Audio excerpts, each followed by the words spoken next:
राज्यात 487 बोगस शाळा असल्याची माहिती समोर आलेली आहे। शिक्षण आयुक्त सचिंद्र प्रताप सिंह यांनी ही माहिती दिलेली आहे। यामध्ये मुंबई विभागात सर्वाधिक 389 शाळा बोगस आहेत।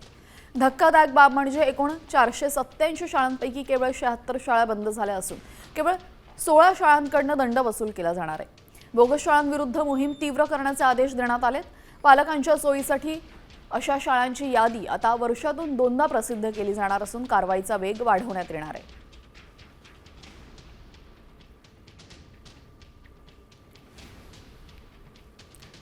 नाशिक मुंबईमधल्या शाळांची संख्या बोगस शाळांची संख्या आहे 389, त्यापैकी बंद आहेत 59, एफआर दाखल झालेले आहेत 16, दंड वसूल केलेल्या शाळा 320 आणि दंड वसुली अवघ्या 5 शाळांकडून करण्यात आलेली आहे। नाशिकमध्ये 3 शाळा अनधिकृत आहेत, पुण्यामधल्या 63 शाळा, कोल्हापूरमधल्या 15, छत्रपती संभाजीनगरमधल्या 2 शाळा, कोकणातल्या 9 शाळा, नागपूरमधल्या 12 आणि अमरावतीमधल्या 4 शाळा ही बोगस शाळांची आकडेवारी समोर आलेली आहे। त्यापैकी बंद शाळा खूप कमी असून एफआर दाखल आणि त्यांच्यावर कारवाई करण्यात आलेल्या शाळांची संख्या सुद्धा नगण्य असल्याचं दिसतंय।